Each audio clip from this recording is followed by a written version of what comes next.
यदि a plus एक बटे बी बराबर एक और b प्लस एक बटे सी बराबर एक, तो c प्लस एक बटे a किसके बराबर है? हेलो डियर्स, डिस्कस कर रहे हैं एप्टीट्यूड और टॉपिक है अलजेब्रा। इसे कहते हैं बीजगणित। प्रश्न एसएससी एलडीसी 2015 का, एसएससी एलडीसी 2015 से दिया है a प्लस एक बटे बी बराबर एक और b प्लस एक बटे सी बराबर एक, तो c प्लस एक बटे a बराबर कितना होगा? ठीक है, क्या करो, ये जो दिया है a प्लस एक बटे बी बराबर एक, हम क्या करते हैं, किसी एक का वैल्यू निकालने के लिए दूसरे में कोई वैल्यू मान लेते हैं। a और b है ना, दो वेरिएबल्स है, तो किसी एक वेरिएबल्स का वैल्यू निकालने के लिए हम किसी एक का वैल्यू मान लेते हैं। करना क्या है, मान लेते हैं कि a बराबर -1 हम ले रहे हैं। ठीक है, एक छोड़कर मानो, एक मानोगे तो नहीं होगा सॉल्यूशन। ठीक है, एक मानोगे तो क्यों नहीं होगा, मान लो कि हम एक a बराबर एक मान लिए।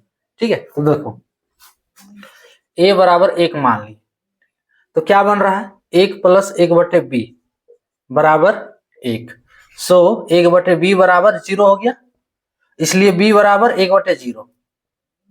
समझ रहे हो ना? अरे एक एक खत्म हो जाएगा ना। अरे यहां से नहीं क्लियर हो रहा तो ये भी देख लो, एक बटे बी बराबर होगा एक माइनस एक बराबर 0, तो एक बटे बी बराबर 0।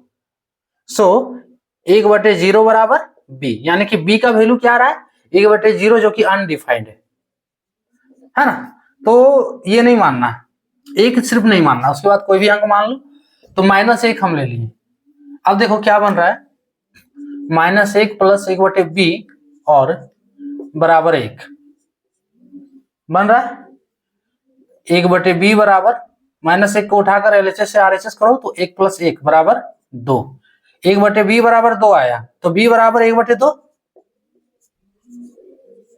कोना कोनी गुना करना है ना। एक बटे बी बराबर 2, अरे 1 प्लस 1 2 आया ना, तो एक बटे बी बराबर 2, इसलिए क्रॉस मल्टीप्लीकेशन करेंगे तो बी बराबर एक बटे 2 होगा।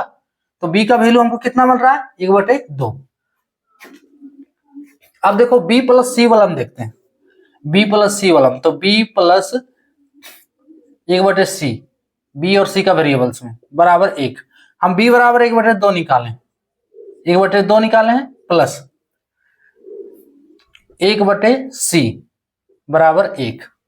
ठीक है, सो एक बटे सी और का साइन दे दो, एक बटे सी बराबर एक माइनस एक बटे 2।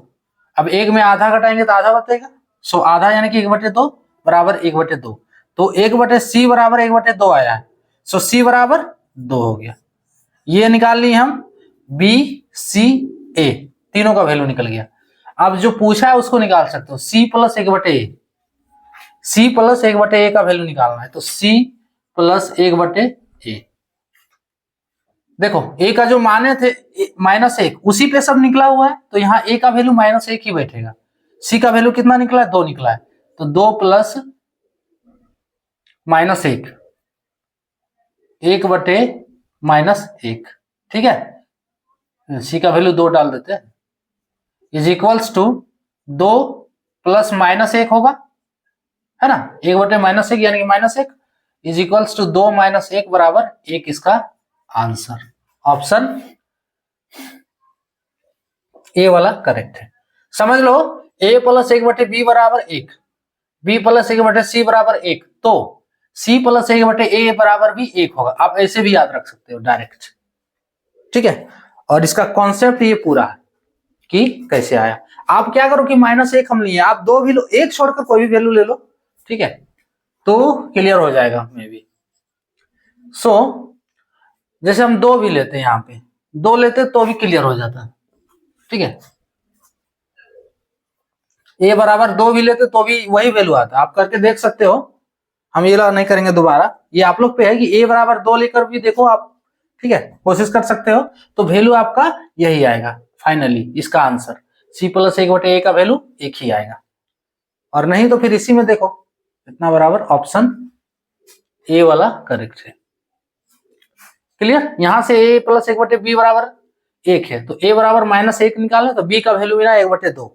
अब इस इक्वेशन में बी का वैल्यू डालें तो सी का वैल्यू मिला 2, तो हमको क्या निकालना है, सी प्लस एक बटे ए। तो इसको सॉल्व करने पे वैल्यू बैठा दो सबका, ए और सी का, फाइनली एक इसका आंसर। क्लियर ना? तो ये टॉपिक जय।